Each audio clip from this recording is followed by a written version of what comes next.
Je remercie, je nomme les partenaires en parlant de la région de Bruxelles. Et même aussi, il faut qu'on parle de son partenaire et sa paire, qui est la région de Rabat, Saleh Khnitra, et aussi l'ambassade de la Belgique, la société civile, qui est très forte, très bien représentée. Donc, je parle d'Éco-Communication, Pitch et enfin RMS. Et merci aussi à tous les spécialistes, les chercheurs qui ont choisi, c'est-à-dire de nous accompagner sur cette réflexion collective, ensemble, sur ce thème, comme j'ai dit, très important et pour cette catégorie très vulnérable.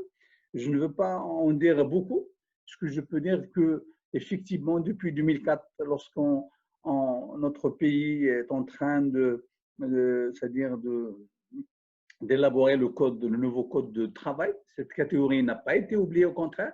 C'est lors de la discussion de cette loi que tout le monde a dit, au contraire, cette catégorie, elle est spéciale, spécifique, c'est quelque chose de nouveau. Il vaut mieux c'est-à-dire qu'on lui réserve une loi spécifique, rien que pour donner de l'importance et essayer effectivement de muter vers une normalisation, vers un emploi comme tous les emplois. Ce que je peux dire de ma part pour cette catégorie, et surtout la partie, c'est-à-dire femmes domestiques, c'est la grande victime de cette crise de Covid-19. Il ne fait pas partie, comme l'a dit Amina dans son introduction, il n'est pas fonctionnaire, donc il ne continue pas à percevoir quelque chose, un salaire. Il n'est pas, c'est-à-dire la majorité, je parle de la majorité, je ne parle pas des cas particuliers, de contrat de travail, donc il n'est pas inscrit à la CNSS, donc il n'a pas bénéficié de ce que la CNSS et l'État marocain a réservé pour cette catégorie. Il n'est même pas, la majorité des femmes ne sont pas des chefs de foyer. Et donc, même dans l'autre catégorie, c'est-à-dire du travail entre parenthèses informel, il n'est même pas reconnu, sauf pour quelques cas particuliers, comme quoi il peut bénéficier. Et donc, il est sorti, malheureusement, de cette crise, le grand perdant. Et c'est dommage pour nous tous, parce que c'est une catégorie très importante qui devrait avoir sa place dans notre société, parce qu'on a commencé effectivement à développer des réflexions. Cet atelier de ce matin-là est très important et on attend de cet atelier beaucoup de choses. Il y a les spécialistes, il y a les gens du terrain qui vont étaler un peu leur vision, ils vont parler des expériences, il y aura même des témoignages qui vont nous servir quand même de dresser un tableau de recommandations qui vont clairvoyer notre politique locale. Sans trop tarder, je vous remercie encore une autre fois d'être venus, d'être là, d'être nombreux à débattre ce sujet et bon courage pour cette table ronde. Merci. Sans trop tarder, je vais donner la parole à Madame la représentante de l'ambassade de la Belgique au Maroc. Merci pour les interventions, merci pour l'introduction. Donc, Monsieur le Président de la commune de Rabat, Monsieur le représentant de la région Bruxelles-Capitale, Monsieur le Président du RMS, ainsi que Monsieur le Président de l'ONG Éco-Communication, chers partenaires, chers intervenants et chers invités. Je remercie l'ONG Éco-Communication ainsi que la ville de Rabat pour l'organisation de cet échange sur les effets de la pandémie du Covid-19 pour les travailleurs à domicile de la ville de Rabat, qui a été organisé dans le cadre d'un projet financé par la région de Bruxelles-Capitale. Parmi les thèmes prioritaires pour la Belgique au niveau international, la thématique du travail décent est l'une des thématiques pour laquelle nous faisons un plaidoyer auprès de nos partenaires et des pays dans lesquels nous travaillons.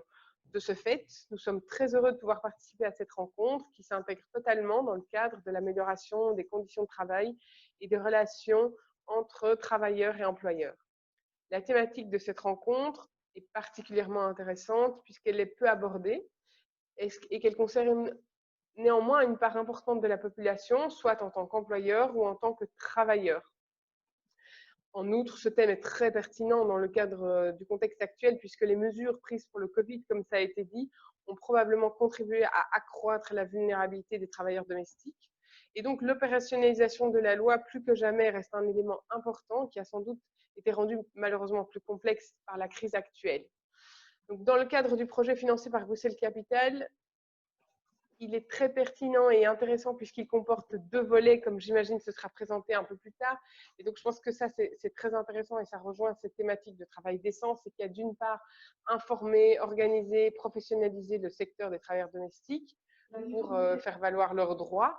Et d'autre part, conscientiser les employeurs sur l'importance de se conformer à la loi en les aidant à passer à l'action. Parce qu'en fait, ces 2 volets sont importants, sont complémentaires, mais sont essentiels. Il faut travailler sur ces 2 axes en parallèle, en fait. Et l'aspect digital peut également jouer un rôle important. Et la Belgique a également, dans les thèmes importants de son agenda, le thème de la digitalisation. Donc, on a entre autres un projet de digitalisation ici qui est mis en œuvre par l'Agence de développement belge pour renforcer les compétences de l'administration publique en matière de digitalisation. Donc voilà, donc ça rejoint le thème de travail décent qui est un thème important pour la Belgique et le thème du digital également. Et alors, il faut savoir aussi que la Belgique appuie différents projets sur la thématique genre au Maroc. Ça va de la lutte contre les violences faites aux femmes en collaboration avec le ministère du Développement social, mais également sur la promotion de l'autonomisation économique des femmes au travers de l'entrepreneuriat avec différents acteurs. Et donc, dans ce cadre-là, le projet qui va être mené avec la ville de Rabat, Éco-communication, grâce à l'appui de Bruxelles Capitale, nous intéresse particulièrement. Et donc voilà, de manière générale, je vais clôturer mon intervention ici en soulignant simplement le travail très appréciable qui est réalisé par l'ONG Éco-communication et ses partenariats très forts qu'elle établit avec les collectivités locales grâce à son approche de coaching. Et donc, nous sommes très heureux, nous, d'appuyer par ailleurs d'autres actions avec Éco-communication. Et je remercie également particulièrement la ville de Rabat et leur président et l'engagement de tous les membres de la ville de Rabat pour leur engagement dans ce partenariat avec Éco-communication. Voilà, je vous remercie et je vous souhaite des échanges fructueux. Malheureusement, je ne vais pas pouvoir rester à toute la conférence de manière active parce que j'ai également d'autres engagements qui vont suivre. Mais en tout cas, je vous souhaite des échanges très fructueux et je serai très intéressée à lire le rapport de cette réunion. Merci beaucoup. Merci, merci madame. Au Maroc-Belgique, elle est très fructifiante par rapport dans plusieurs dimensions, notamment dans l'appui à la société civile, la question des droits de l'homme, la question du genre, l'entrepreneuriat.